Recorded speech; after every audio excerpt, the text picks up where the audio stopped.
El escándalo que sacude los cimientos del gobierno ha explotado con una fuerza inusitada. Durante años, las sospechas de nepotismo, favoritismo y abuso de poder en la administración pública han sido un tema recurrente en la política española, pero ahora han dejado de ser simples conjeturas para convertirse en una realidad innegable. La verdad ha salido a la luz y lo que se ha descubierto es aún más impactante de lo que nadie habría imaginado. La figura central de esta historia es Francisco Martos, exdiputado de Cultura y exalcalde de Castuera, quien ha decidido romper el silencio y revelar lo que realmente sucedió en los despachos del poder. Sus palabras han caído como una bomba política, destapando una trama que pone contra las cuerdas al mismísimo Pedro Sánchez y a su hermano, David Sánchez Pérez Castejón. Desde hace años, el gobierno ha tratado de presentar una imagen de transparencia y buen gobierno, insistiendo en que todas las decisiones se toman bajo los principios de mérito y capacidad. Sin embargo, lo que ha salido a la luz en los últimos días demuestra exactamente lo contrario. La designación de David Sánchez en la Diputación de Badajoz no fue el resultado de un proceso limpio y objetivo, sino una jugada cuidadosamente orquestada desde las esferas más altas del poder. Un nombramiento que, lejos de ser una simple formalidad administrativa, se convirtió en un ejemplo descarado de nepotismo y corrupción. Lo que parecía un trámite sin importancia ha terminado convirtiéndose en la evidencia irrefutable de cómo se han manejado los hilos en la sombra para beneficiar a los de siempre, mientras la ciudadanía ha seguido soportando el peso de un sistema diseñado para favorecer a unos pocos privilegiados. Francisco Martos, el hombre que estuvo en el centro de esta trama, ha admitido ante la jueza que no se percató del apellido del candidato que estaba ayudando a colocar en un cargo clave. No caí en ello, ha dicho con aparente ingenuidad. Pero la realidad es muy diferente, y su declaración no ha hecho más que confirmar lo que muchos ya sospechaban. La influencia política se ha utilizado de manera descarada para otorgar puestos estratégicos a personas cercanas al gobierno, sin importar la legalidad ni la ética. La confesión de Martos ha desatado un auténtico terremoto político, con repercusiones que podrían cambiar por completo el panorama en los próximos meses. El interrogatorio a Martos ha sido crucial para entender la magnitud de la trama. Francisco Martos Ortiz, ¿es correcto?, fue la primera pregunta que le hicieron al tomarle declaración como investigado. Se le informó de sus derechos, incluido el de no responder a ciertas preguntas y el de contar con la asistencia de un abogado. Pero lo más revelador no fue su disposición a hablar, sino lo que sus palabras evidenciaron sin necesidad de adornos ni eufemismos. La investigación se centra en presuntos delitos contra la administración pública relacionados con la creación y adjudicación de un puesto de coordinador de actividades de los conservatorios, que posteriormente cambió su denominación a jefe de la Oficina de Artes Escénicas. Un cambio aparentemente inocente, pero que esconde una estrategia para garantizar el control sobre un área clave de la Diputación. Martos confirmó que ocupó el cargo de diputado delegado del área de Cultura y Deportes entre 2019 y 2023. Cuando se le pidió que precisara las fechas exactas, respondió: «Tomé posesión en junio de 2019, aunque no recuerdo el día exacto, y permanecí en el cargo hasta junio de 2023». A partir de ese momento, su testimonio comenzó a revelar detalles que refuerzan la hipótesis de que el nombramiento de David Sánchez no fue un procedimiento ordinario, sino una decisión dirigida desde dentro para favorecer a una persona con conexiones directas con el poder. Cuando se le preguntó sobre su relación con David Sánchez, Martos explicó que lo conoció cuando llegó a la Diputación. En algún momento, alguien se lo presentó y desde entonces mantuvieron contacto con cierta regularidad. «Nos veíamos con bastante frecuencia», reconoció. Explicó que solía acudir a la Diputación los martes y jueves, aunque en ocasiones su agenda podía cambiar. «No digo que nos viéramos todas las semanas, pero sí con cierta constancia», añadió. Incluso admitió que había semanas en las que David Sánchez lo esperaba en su despacho para tratar distintos asuntos. 2 o 3 veces al mes, al menos, insistió la jueza. «Sin duda», respondió sin titubear. Uno de los puntos clave de la investigación es un correo electrónico fechado el 28 de marzo de 2022, en el que se consultaba sobre la posibilidad de teletrabajar entre abril y mayo de ese mismo año. David Sánchez le comentó algo al respecto, se le preguntó directamente. «No, nunca me mencionó nada», afirmó Martos. Sin embargo, la existencia de aquel correo contradice su versión y deja en evidencia que había comunicaciones internas sobre el asunto que ahora el exdiputado parece querer minimizar. El escándalo ha ido creciendo a medida que más detalles han salido a la luz.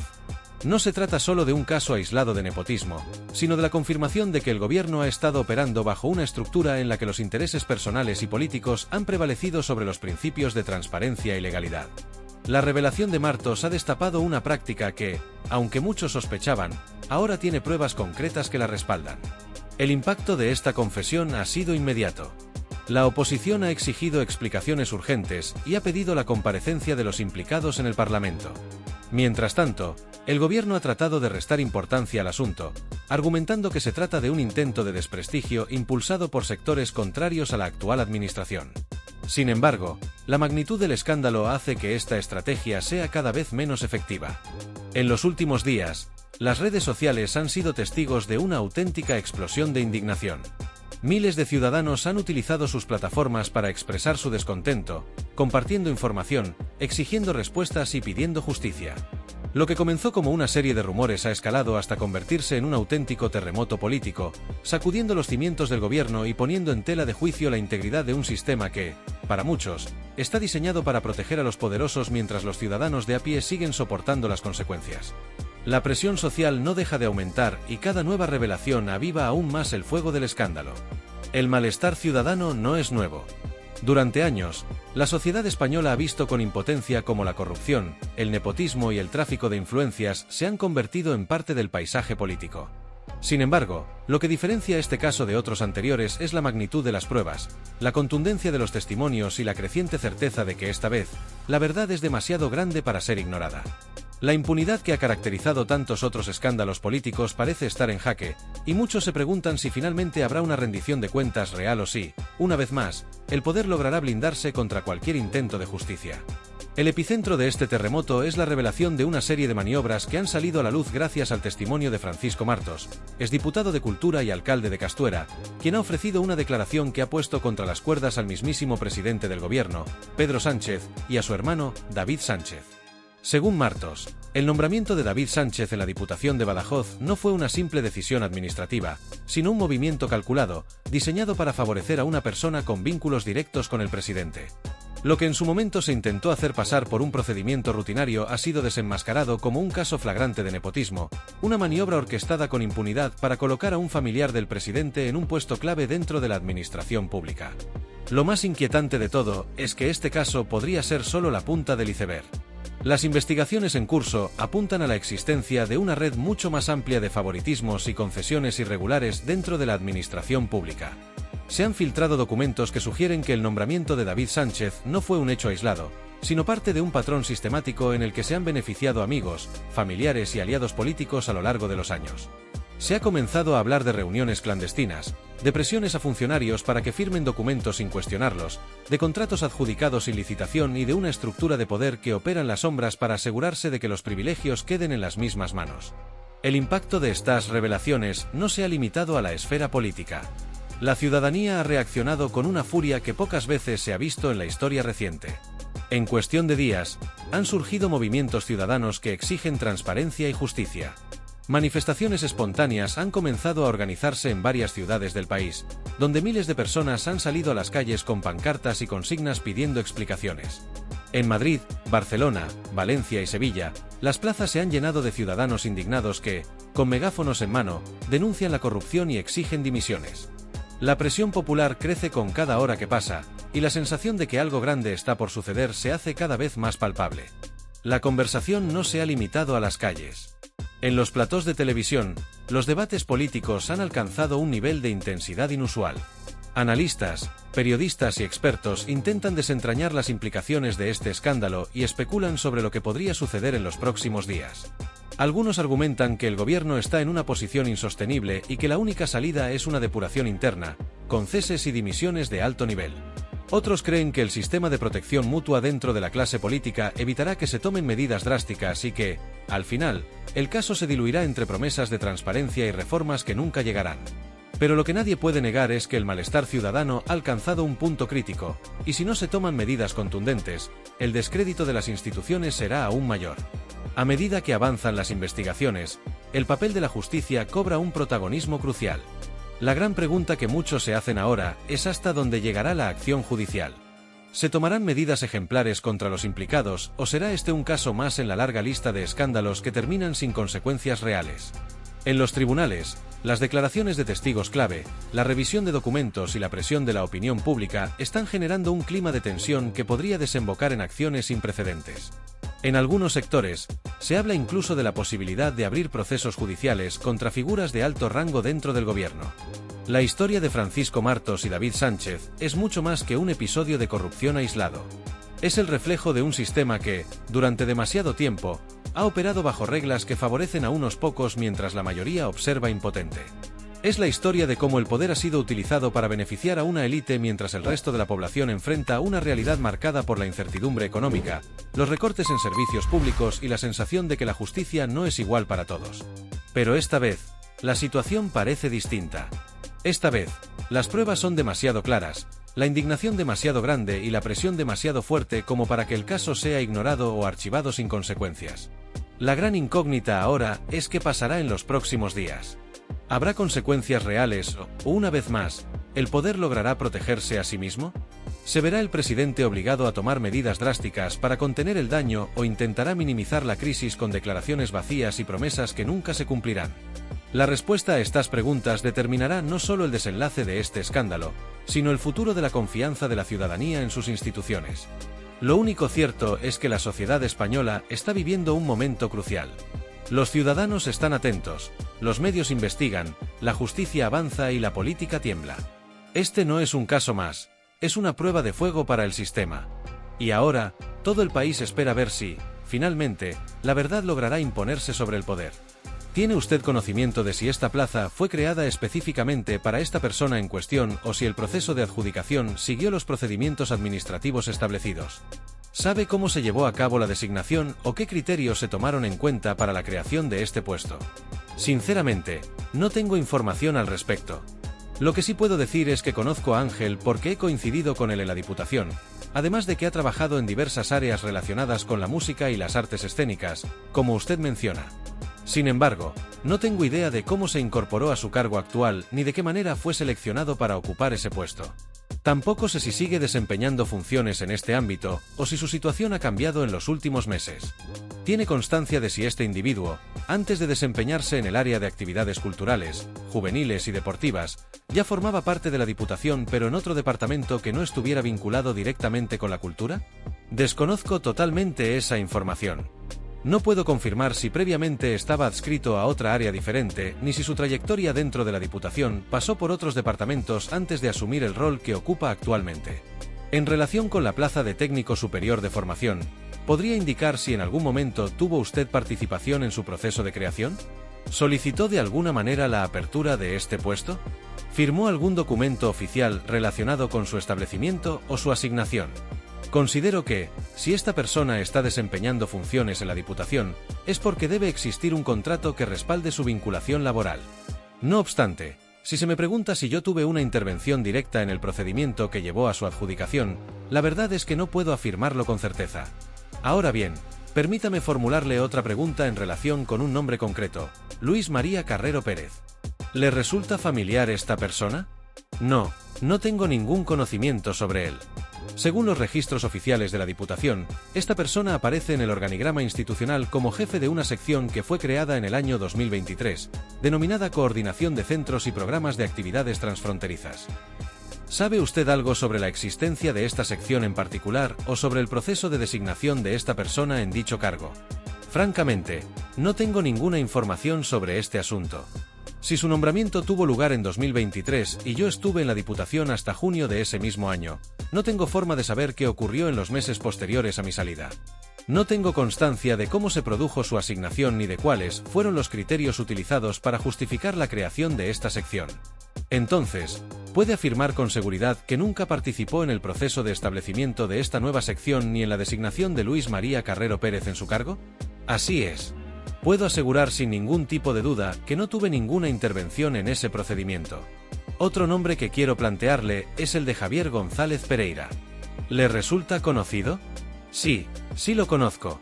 ¿Sabe si esta persona ha sido contratada en alguna ocasión dentro del marco del programa Ópera Joven? Tengo la impresión de que sí ha existido alguna forma de colaboración entre él y el programa.